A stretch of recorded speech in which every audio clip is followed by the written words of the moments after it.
So I'm Steve, and this is my book, The Future of Democracy, now in its 4th edition. I want to thank the Commonwealth Club for inviting me to speak, and thanks to all of you for being here.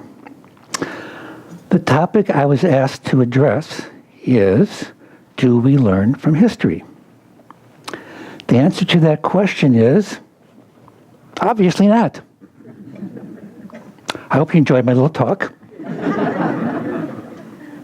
Okay, I know some of you spent money to be here, and I know that some of you traveled quite a ways to get here, so let's try a different topic. And here's what I have in mind. How can we change our behavior in the future, both individually and as a society, based on what we learn from the past and the present? I'll say that one more time. How can we change our behavior in the future as individuals and members of society, both individually and a society based on the past and the present? So I want to do this in about 3 different parts. We have about an hour. And I want to start by telling you a little bit about me and how I ended up writing this book. And then I want to go through the book, give you a few quotes, give you an idea of what the book is about. And then we'll get to discussion, which is always my favorite part. When I was in high school, I would go to history classes, like we all did. And we would have a discussion or class, for example, on George Washington crossing the Delaware. Now, I don't know if he stood up or sat down, like in that painting, he was standing up, but anyway, I understand he really was sitting down. Sorry to disappoint you. And then we'd have a test. What year did George Washington cross the Delaware? Anybody know the answer to that one? 1776. Great. Very bright group. I'm just keep notes here. Let's see what kind of grade you get. Okay, now, what did I do with that information? I had no idea what to do with that information, right? We didn't talk about its significance. We didn't talk about if it's something I can take in my own life. Is it something that's going to make me a better citizen? I had no idea what to do with that stuff except to spit it back on a test. And I was thinking at that point, should I even bother going to college? If college is going to be like this, I don't know if I'm really interested. Then I got lucky. A high school counselor who kind of knew what I was about handed me a brochure for a little school called Shimer College. Did anyone ever hear of Shimer College? Oh, good. I'll tell you all about it. Shimer College was based on the Great Books program that came out of the University of Chicago that was designed by George Maynard Hutchins. And we would sit around in classes about 12 to 15, and instead of reading about Darwin, we would read Darwin. We'd read The Origin of the Species. Instead of reading about Newton, we would read Newton, the Principia, for example. Kind of hard on my poor little brain that hadn't been developed very well in the realm of reading all this difficult stuff. But it was a challenge. I got through it. But what was really significant about this school for me was that I had to come up with my own ideas. I had to come up with my own interpretation of what this stuff was about. And our teachers were not called teachers, they were called facilitators. So I had to compare my impression of what Newton had to say or what Darwin had to say with the impression of the other people who were in the class. Quite a challenge, you might say. But for me, it was a great experience. The reason was that, number one, I had to come up with my own interpretation. Number two, I had to compare my thoughts with other people's thoughts. So what that taught me was, in a democratic way, that we could work toward a common understanding. You're going to be hearing that theme a lot tonight. After college, I came out here, got involved in what was called in those days, the early 70s, the alternative school business. And I got involved in a little school in the Haight-Ashbury called Rivendell. Anybody hear of that one? Okay. Rivendell was on Cole Street. And the kids that we got were having difficulty in public schools. Some of them couldn't read, even if they're 10 years old. Some of them had behavior problems. Some of them had learning disabilities, and some of them had all of the above. And how do we get these kids involved in learning? We, instead of telling them this is math, this is reading, and this is arithmetic, these are all the things you need to learn about, we would ask them what they're interested in. So, for example, just about all kids from about 6 to 12 are interested in horses or volcanoes or earthquakes. So we were able to get their interest by creating topics that were relevant to their lives. And we would have, for example, a trip that went up to the earthquake exhibit at Point Reyes. And they would get excited and they'd read about earthquakes. Kids who couldn't read at the age of 10 all of a sudden could read. Kids who were not interested in math, the way it's normally taught, they had to plan a budget. So guess what? They learned math. They had to write and plan an itinerary. They had to look at maps. In those days, we had a thing called maps. So they had to actually read maps and route the direction that we were going to go.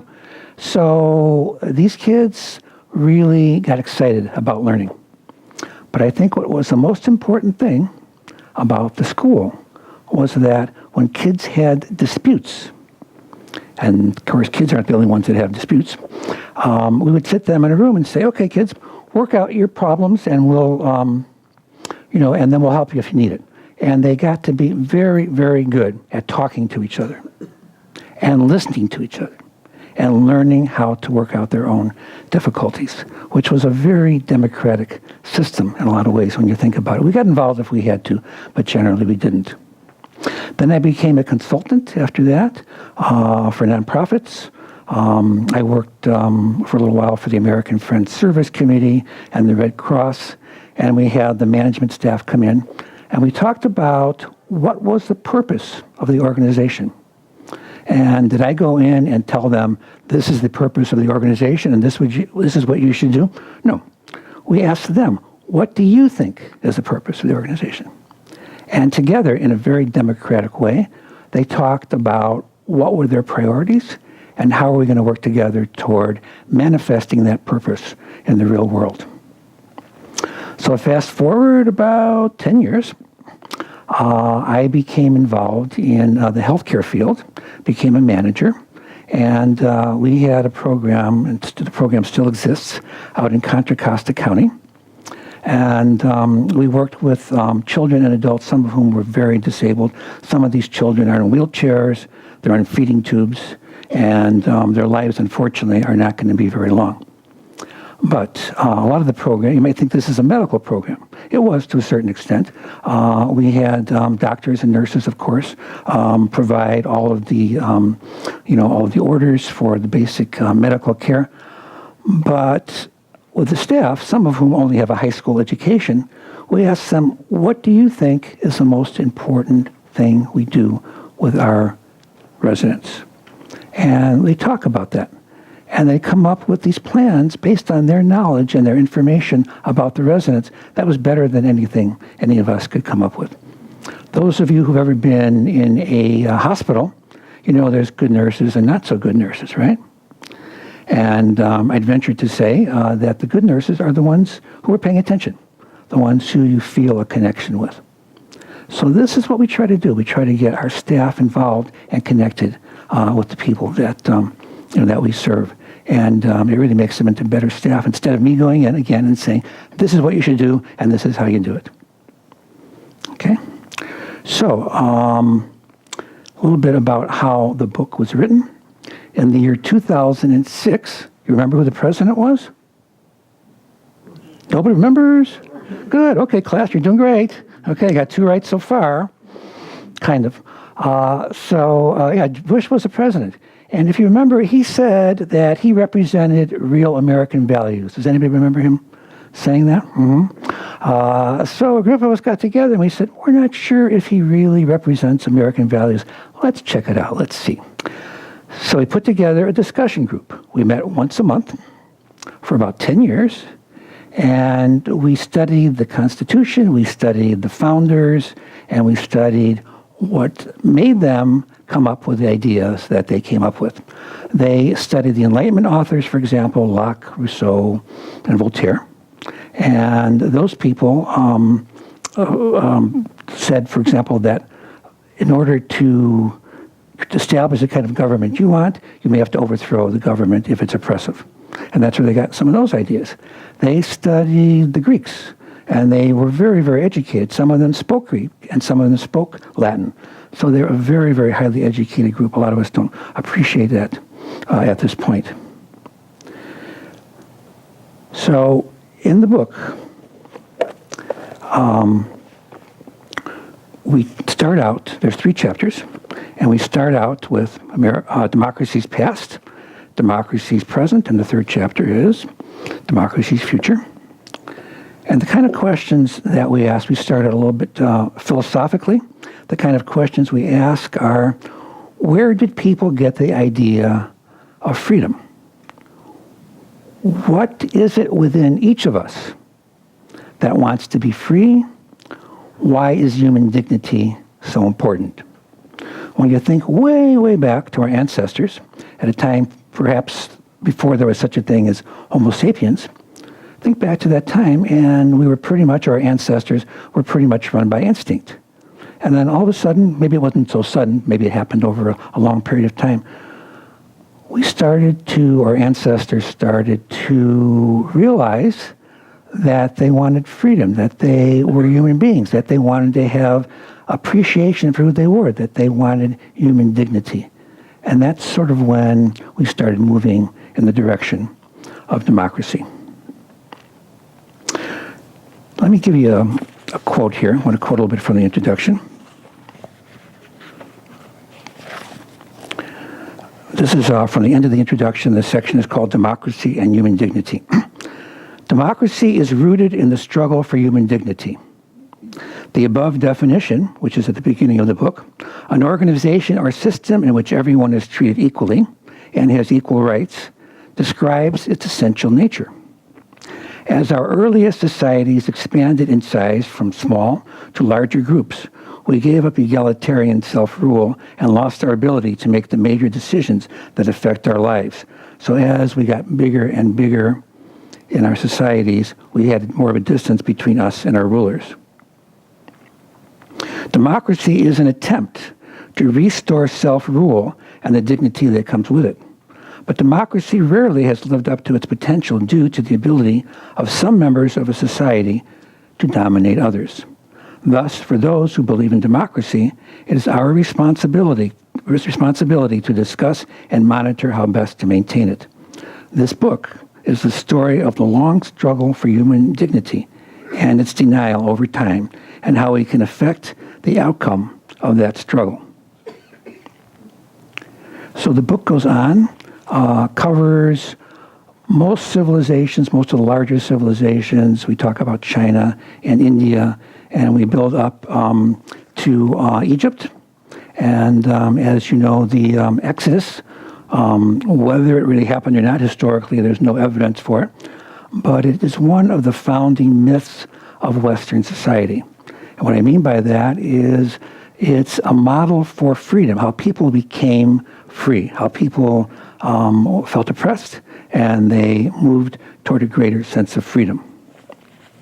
And then we keep moving forward until we get to the Greeks. As I'm sure most of you know, the Greeks had the first actual model for what was called democracy. And democracy really is a Greek term that means government by the people. They were very proud of their democracy. Pericles, who built the Acropolis, this is a picture I took, by the way, of the Erechtheian Temple on top of the Acropolis. Pericles built the Acropolis, but he also was a general. In those days, the generals and the leaders were the same people. So there was a battle between Sparta and Athens in about 400 BCE. Does anyone know what that was called? Okay, Peloponnesian War. Okay, didn't get that one, so let me make a note here. All right. You guys are doing pretty well. I got 2 out of 3. Not bad, not bad. Okay.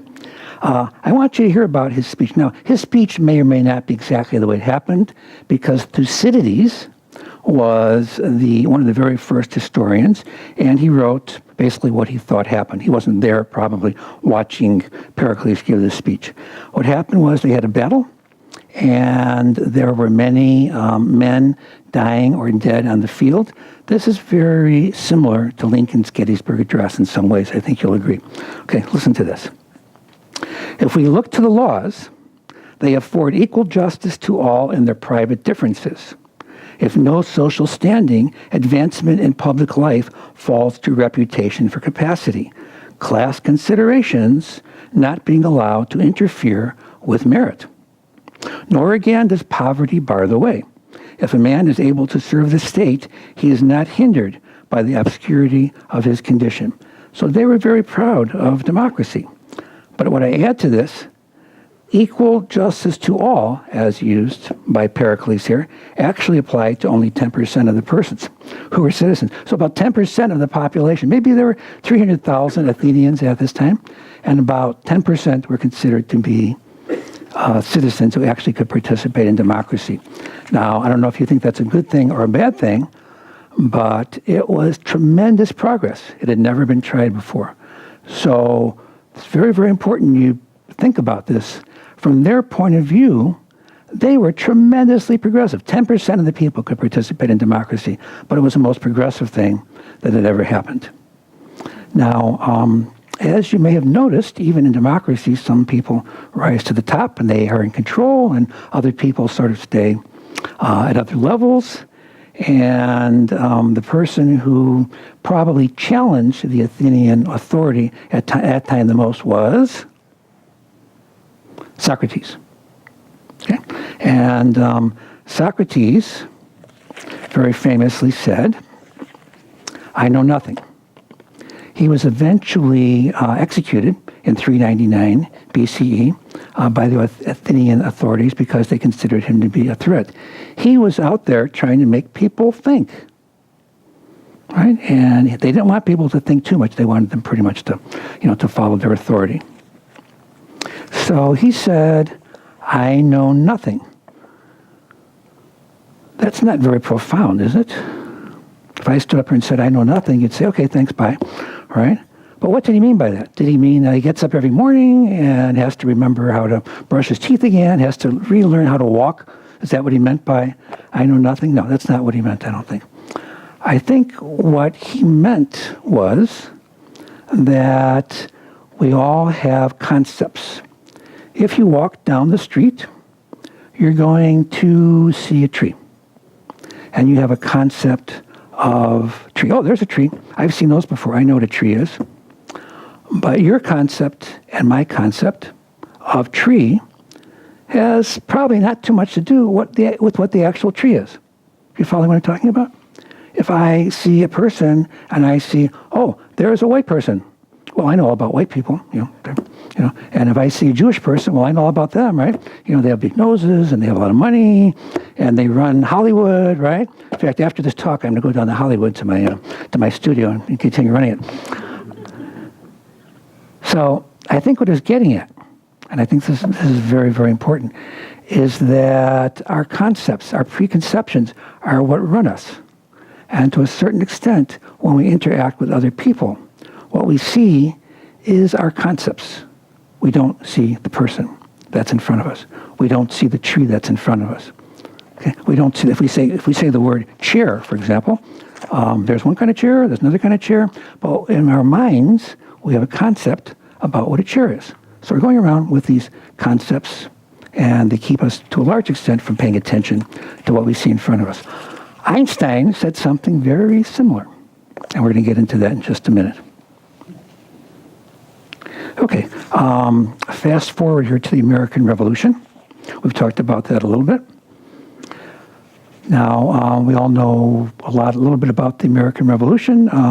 We all know when George Washington crossed the Delaware, right? We got that one down, right? But what do we know about their motivation? What do we know about what they were really trying to do, what they were really trying to accomplish? They used the word democracy to a certain extent.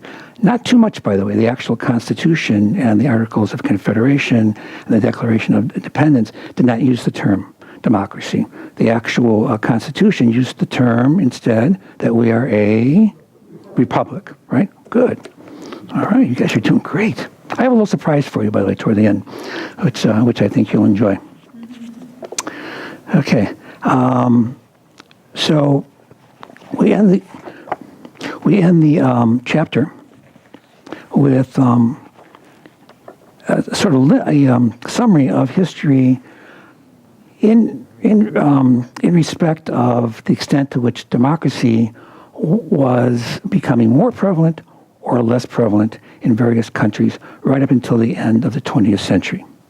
The second chapter is called Democracies Present, and that covers about 11 countries around the world, and all of these countries, except for Britain does not have a written constitution. They have traditions starting back at the time of the Magna Carta. But all the rest of these countries have constitutions. Russia and China, for example, they have constitutions, and their constitutions talk about how democratic they are. Are you surprised? So a constitution is not going to say, "Oh, we're going to be a bunch of autocrats, and we're going to tell you what to do, and you're not going to have a voice in government." No constitution is going to say that. They're all going to pretend or allege that they are democratic. The People's Democratic Socialist Republic, right? Okay, they use that word. They use that word, democracy. So the problem is, and the point that I make in this chapter, is that just because you have a constitution doesn't mean that democracy is necessarily going to prevail. Everybody hear that? Okay. We have a constitution. Some people in this room might think we're getting closer to democracy, depending on which channel you watch, right? Some people may think that we're getting further from democracy in our country. If you look around the world right now, Hungary, Poland, Venezuela, Turkey, the list goes on. A lot of these countries, at least from the way I see it, in spite of having a constitution that promises democracy, they're moving further and further from democracy.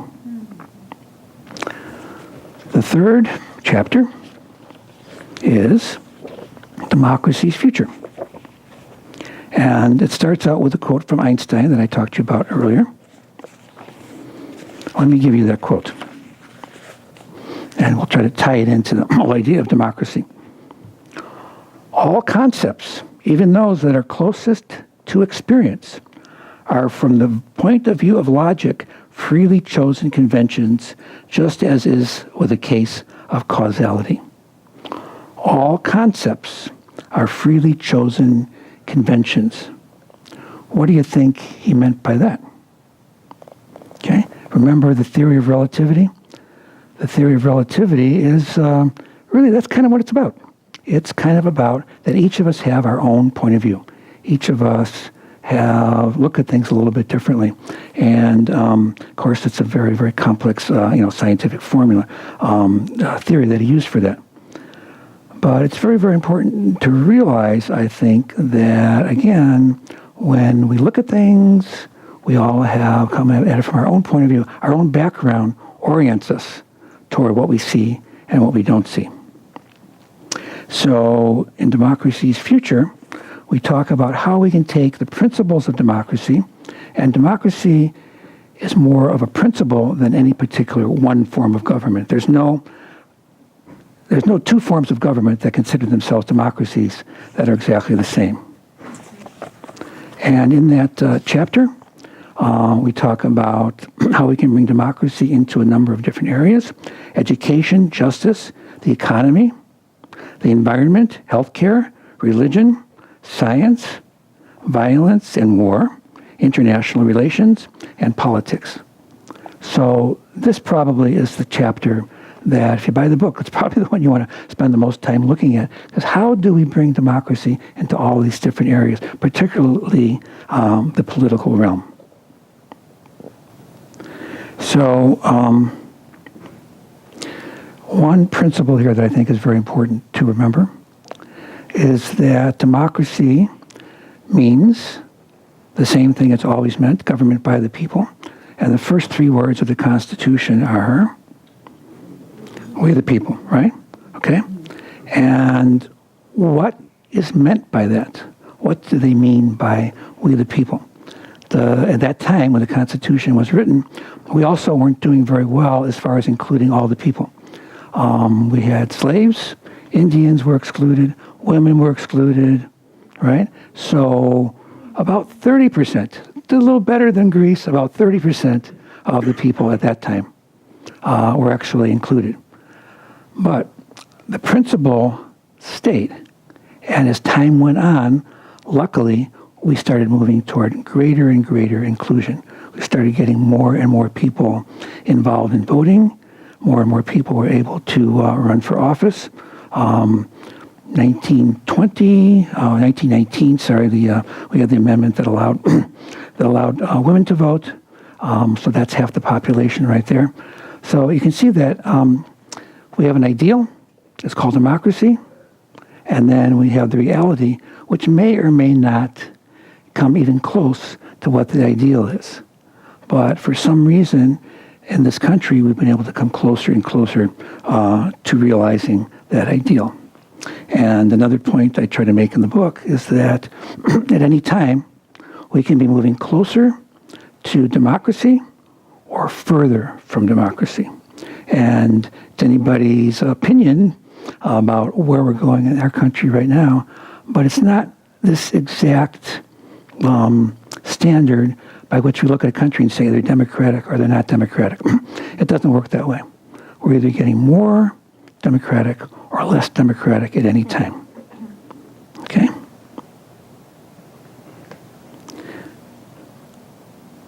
So I'm going to open it up to questions now, see what people think about the idea about democracy. The discussion is always my favorite part, so please, yeah. In the context of that, do you think compulsory voting is a good idea? Compulsory voting? No, I don't. No, I don't. Because if I tell you you have to vote, what do you think your reaction is going to be so you can remain a free person? No, I don't have to. I think that's my impression about what most people. I know some countries have introduced compulsory voting in Europe right now. I don't think it would work here. Let's put it that way. Thank you. Sure.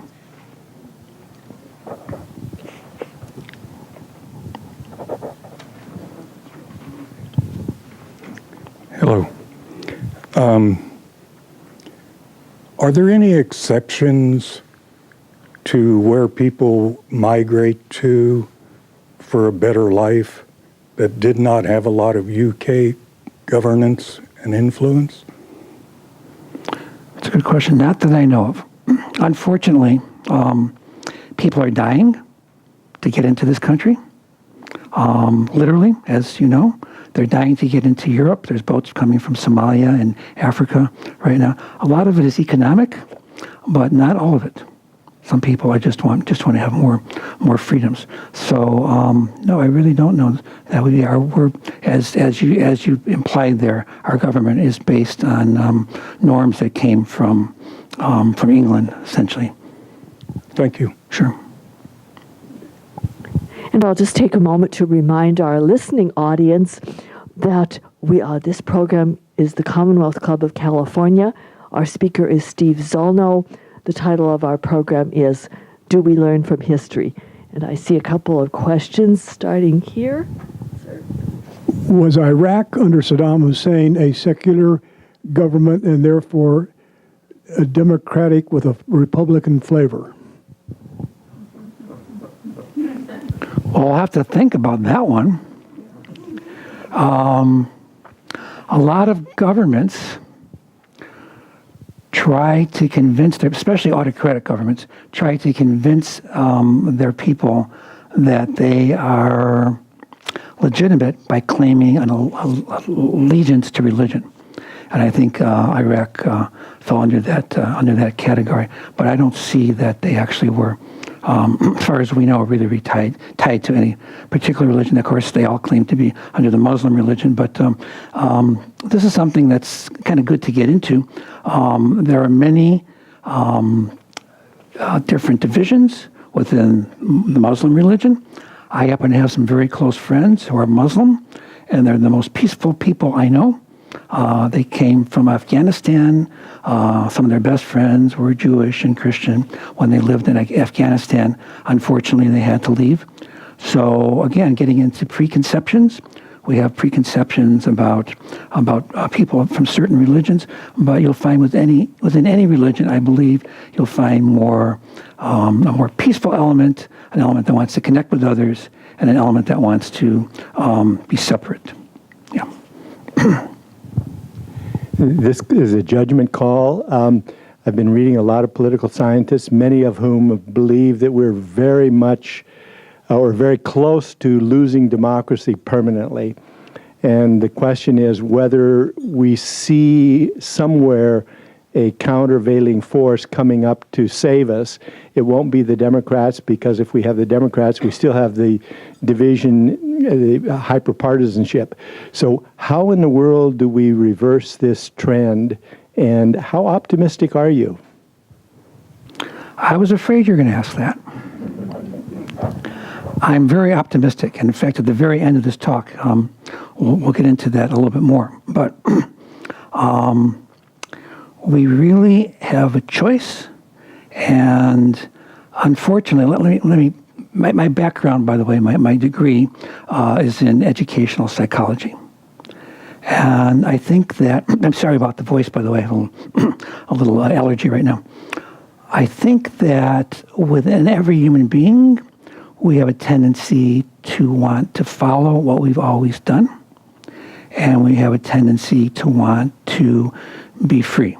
So both of those are going on at the same time. And from what I can tell, we have what we call conservative, and we have what we call liberal elements, and combinations of those. But the definition of conservative and liberal continually changes. If you go to England, it means entirely something different over there. So to get back to your question, hopefully, am I optimistic? I'd say yes, I am. But what we're talking about here is something that we all can do. We're talking about the way that we educate our children. We're talking about something that's long-term. I guess you can say democracy wasn't built in a day. It took thousands of years before we got to the point where we are. And we're always going to go forward, and we're always going to backtrack.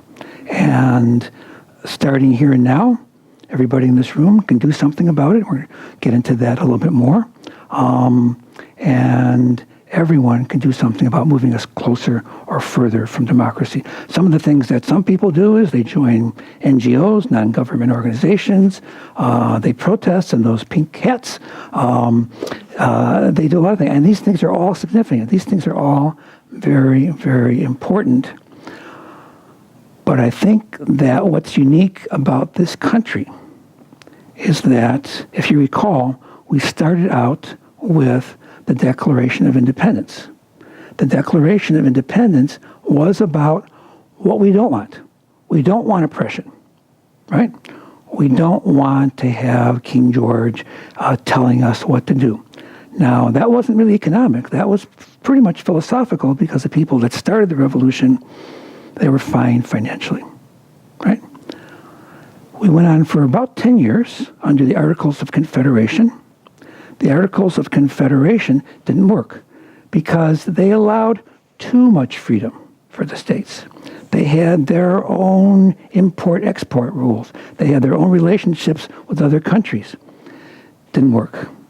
So that's when, at that point in 1787, we got together and put together the Constitution.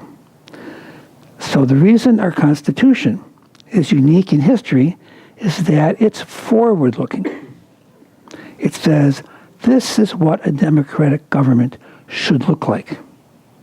Again, only about 30% of the people were able to take advantage of this at that time, right?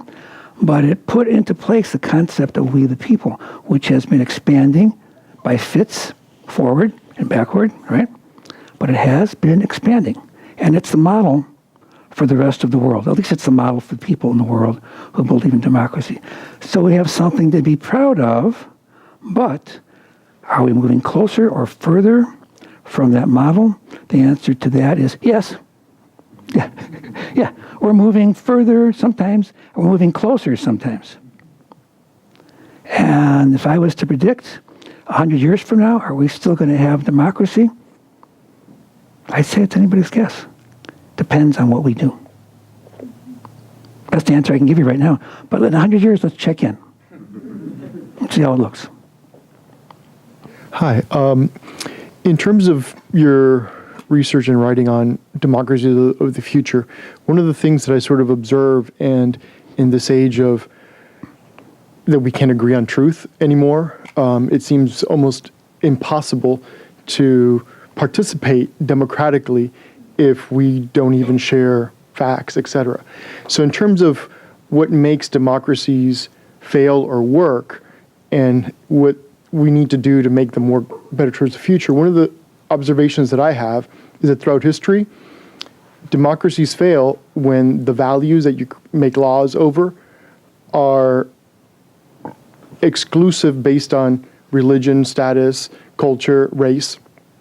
But then there's sort of movements of reason when there's betterment and progress, when it's based on values that are kind of like going back to the early framers, the more self-evident universal values. Mm-hmm. So my question is, how can you teach, promote that difference while not trampling on people's freedom of thought, to bring their religious, cultural views into play in how they participate in a democracy, yet how do we, not just in school, but almost like on a daily basis, even reminding adults, how can we learn that key difference of like, you know what, in history, at least for me, it seems like nothing ever good came from law when, religious ideas, cultural ideas, racial divisions were put into law.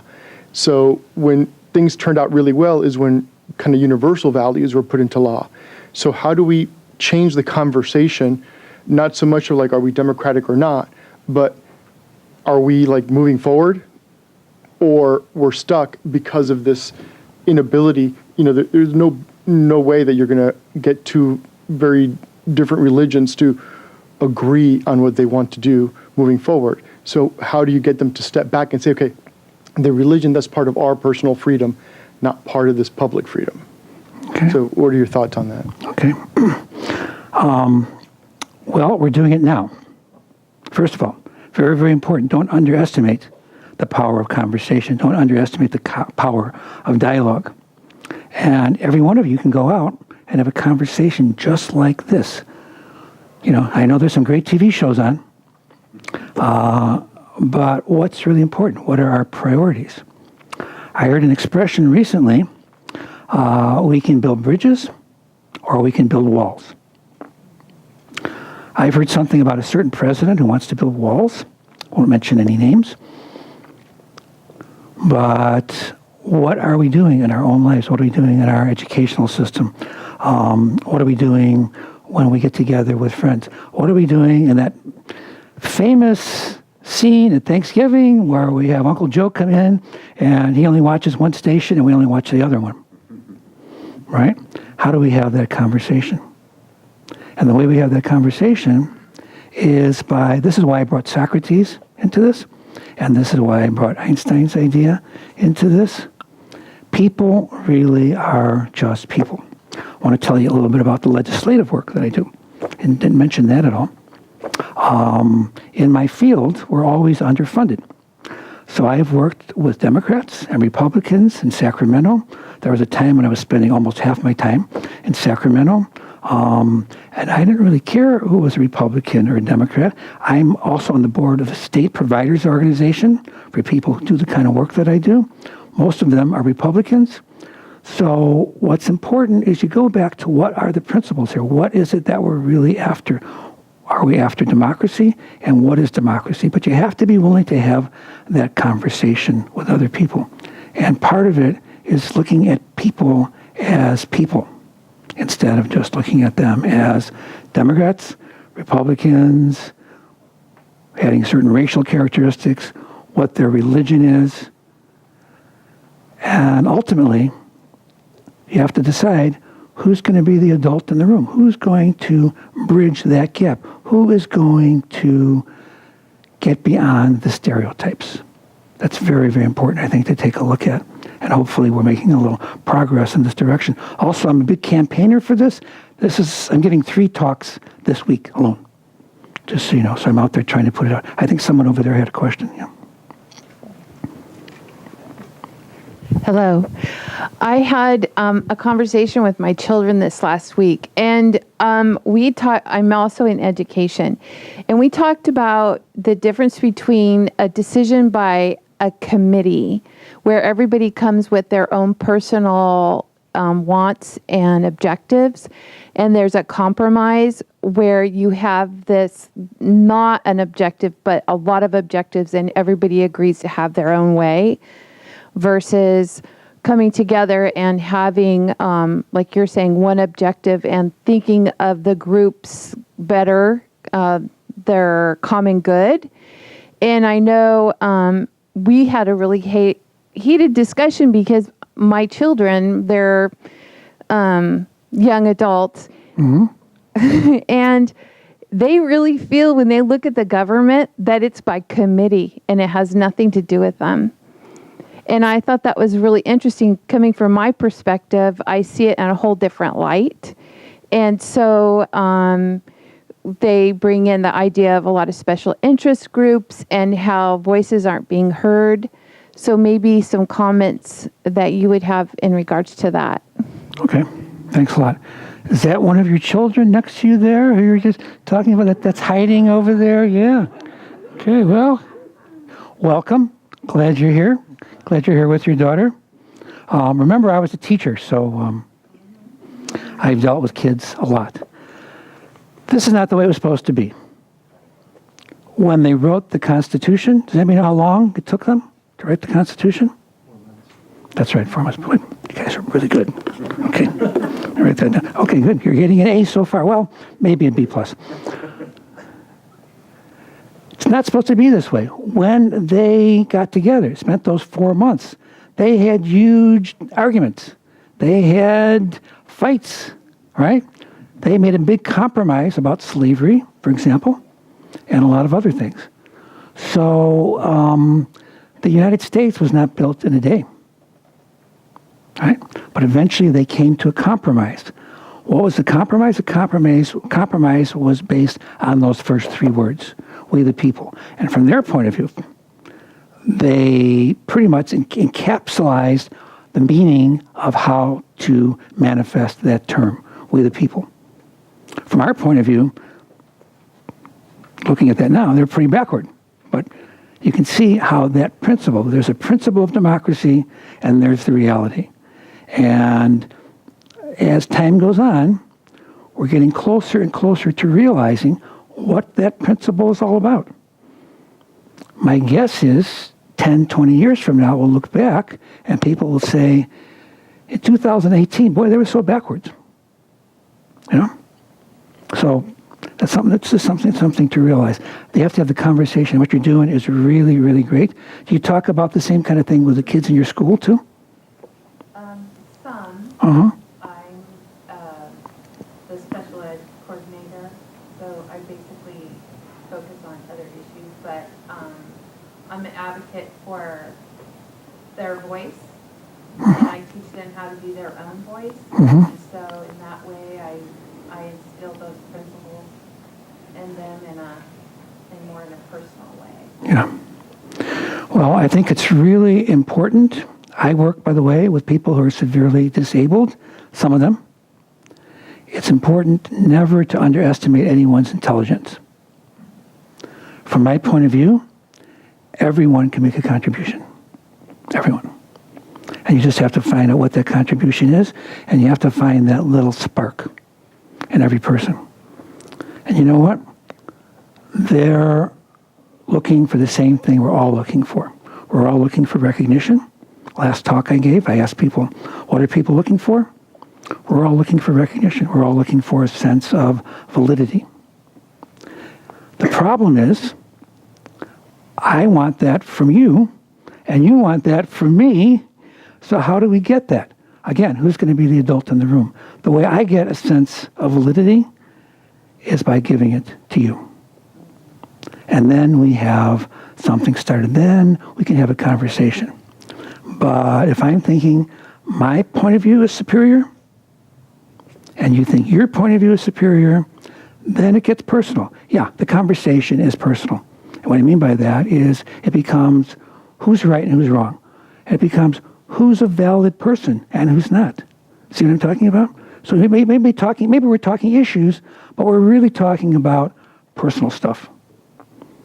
And that's really something to keep in mind. Someone right here someone right there, sorry. In the United States today, what is the biggest threat? Technology, greed, or toxic masculinity? Are those the three choices? There could be more. Okay. I'm glad you brought that up because I saw a cartoon this last weekend. Non Sequitur. Has anyone seen that cartoon? Oh, it's a great cartoon. This particular one was really, really good. And it had two cavemen about to throw rocks at each other, right? And one said, I'm defending my women. The other one said, no, I'm defending my women, right? And they threw these big boulders at each other. And the boulders bounced up in the air and landed on them. They were both crushed. And then the women came along, stood on top of the boulders. Way to go, we got rid of those guys, right? Terrific cartoon, you gotta look that up. So, let me put it this way. I think you have to get, again, away from relying on generalities, okay? I remember not too long ago, people said we should elect a woman as president, right? Did you want Phyllis Schlafly as president? You know what I mean? So it's not just because someone is a woman doesn't mean they necessarily are going to represent the values that you want. I would say, everything being equal, I sure would probably vote, for a woman. I'm not going to tell you I voted for in the last election. You can probably guess.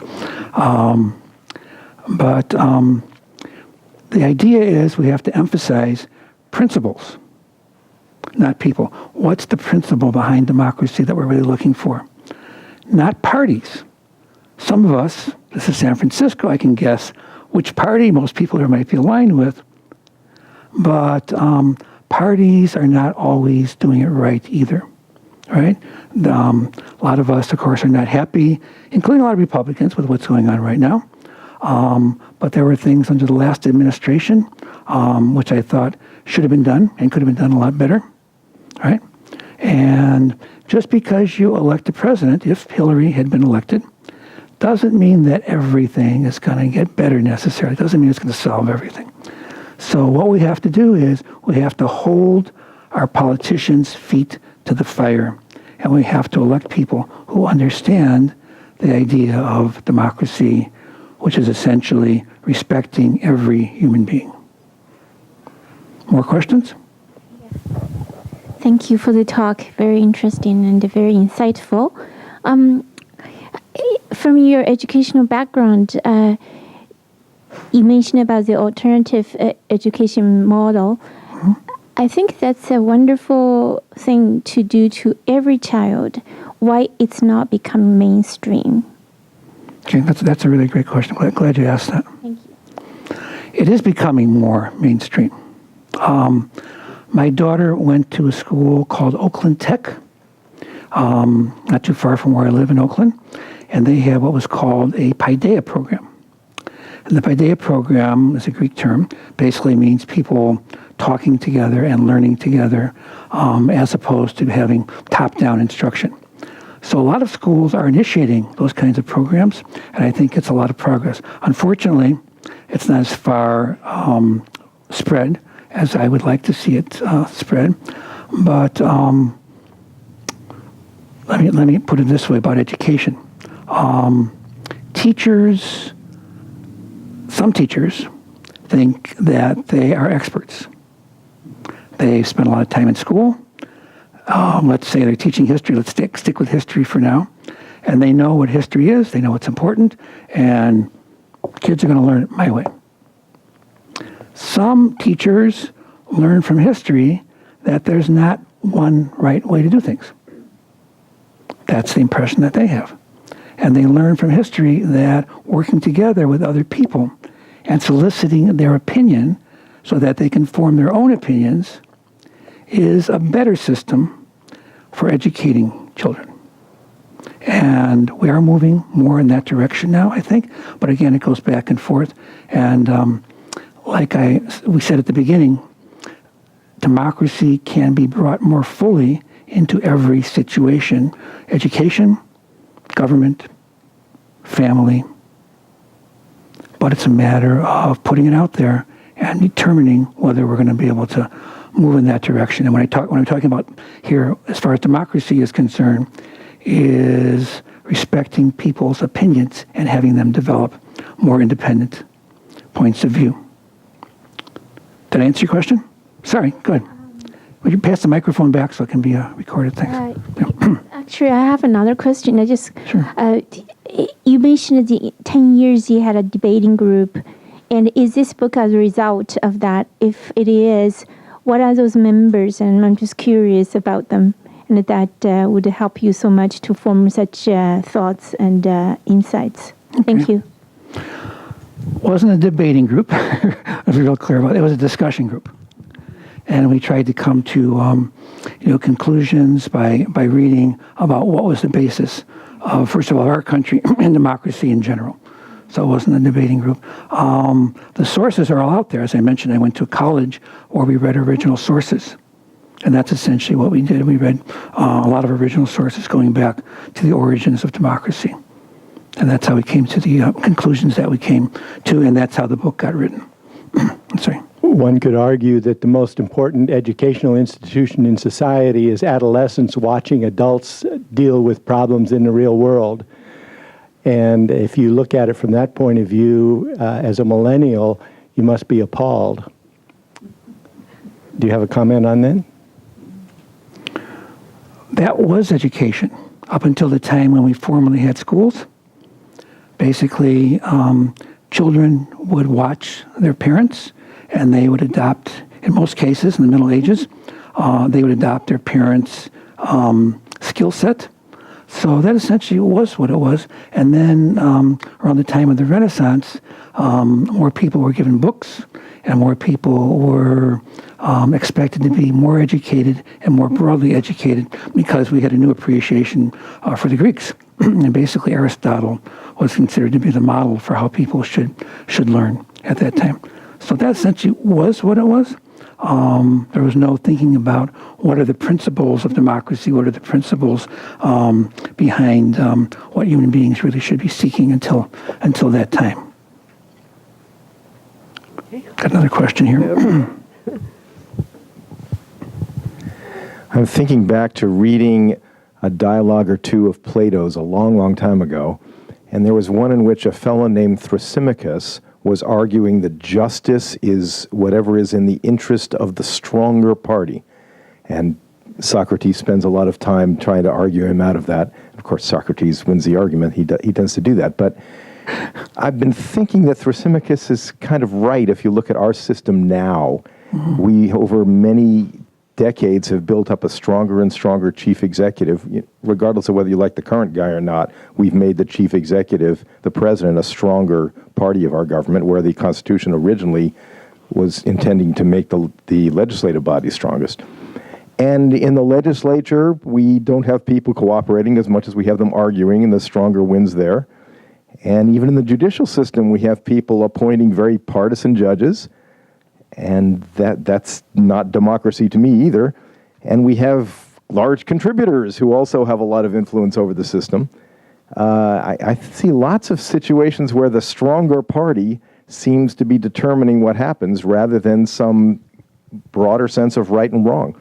So I'm feeling a little optimistic, a little less optimistic than you are. I'm glad to see your optimism, but convince me I'm wrong. Okay, we have a debate here. What do you know? In the book, I quote George Washington's farewell address. Does anybody know what that was about? He basically said that we should not have political parties. And the reason we should not have political parties is because we should be looking at principles. Okay? And what's happened to a certain extent related to what you're talking about is people have allegiance to parties, they have allegiance to leaders, and we get away from the principles. So what I'm talking about basically is we need to keep reminding ourselves, and that's basically what the book is about. And we need to keep reminding our friends, and we need to keep reminding our politicians in town hall meetings or whatever, that the principle of democracy is that which serves the greatest number of people. And you have to keep going back to that and back to that. So am I optimistic? Yes, I think we can do that. Around the world, we're seeing some problems with that being enacted, with the democracy being maintained. So again, it's a bit of a choice. So I think we have to finish up in about 5 or 10 minutes. And then just so you know, we're going to have a book signing for those who want to buy the book. And I have a sign-up list for people who are interested in our monthly newsletter or possibly attending our monthly meetings. They're in Oakland near the Rockridge area. Any more questions? Just a quick one. Do you think we should remove party affiliations from voting ballots? That's a good question. Okay, just to be transparent here, I'm a decline to state. In California, it's called a decline to state. It's not called independent. So the reason I'm a decline to state is because I started paying attention to what the Democrats are doing and the Republicans are doing, and I realized that they all fall a little bit short of the ideal that I had in mind. So I'd say probably I would leave that as a choice. I wouldn't tell people whether they should register as a Democrat or Republican. I'm, as you probably have figured out by now, much more emphatic about educating people. So if people want to register as a Democrat or Republican, hopefully they keep in mind that just because you elected a Democrat, I can give you all kinds of reasons why a lot of Democrats, including a lot of black Americans, by the way, were dissatisfied with a lot of things Obama did. Just because you elect a leader doesn't mean you spend the rest of your time reading 50 Shades of Grey and hoping that things are going to get better. Right? Nothing wrong with 50 Shades of Grey, don't get me wrong. But you want to make sure that you maintain an active engagement with democracy at all levels. And that's, if I'm preaching anything, that's what I'm preaching. We have the microphone here. Okay. Did you finish? Yeah. I was surprised recently with The Economist, where it has its annual democracy index, to see that they categorized the United States as a flawed democracy.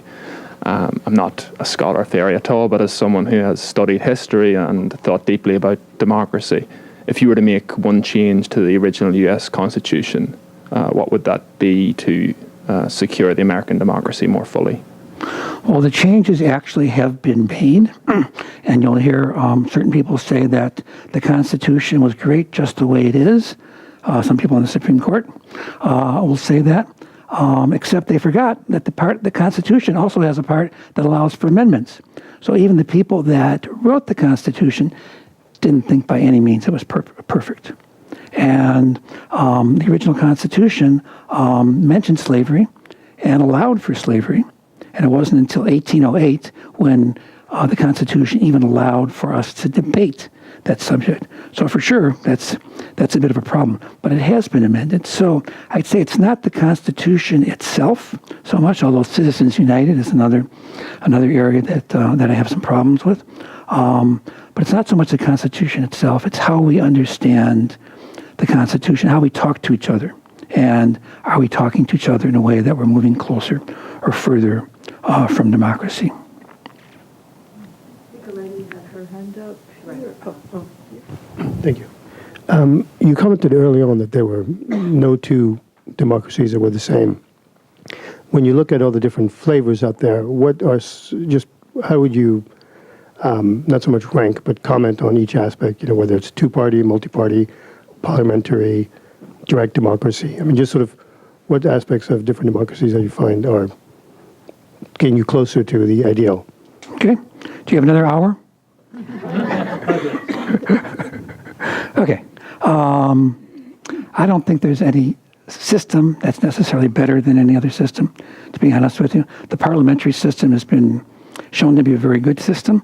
It's probably prevalent in, I have to check this out, probably prevalent in more countries than any other that I know of right now. Parliamentary system, simply put, is people vote for parties, not for people, and then the prime minister becomes the result of a coalition. And we vote more directly, although it's through electoral college for our executives. So it's not really direct. So I don't think any system is better than the other. I think that basically education is what we need to go for, and interaction. And I want to read you the very last part of the book and then ask you a question if there's no more questions. No more questions? Okay. I want to read you the very end of the book, which doesn't mean you shouldn't buy it, by the way. But here's basically where we're heading for. We were talking about voting before, and it's very important to realize that voting is not democracy in itself. They have an election, I think, coming up in Russia. It's meaningless, right? Okay. So let me read you a little bit from the last couple of pages of the book. People often think that democracy is just about voting, but voting also happens in countries where democracy is a sham, in places where leaders don't have an interest in serving the public, or perhaps even a concept about how to do so. True democracy is about responsibility on the part of all members of society to understand and commit themselves to actions that move toward greater respect for every human being. And being optimistic again for a minute, we can bring democracy more fully into every human situation, including our families, schools, organizations, and nations. Each best serves our needs when we strive to extend dignity and respect to every human being. We also can bring democracy more fully into our interpersonal interactions as we develop the art of listening to each other. And the way it ends, here are some questions to get us started.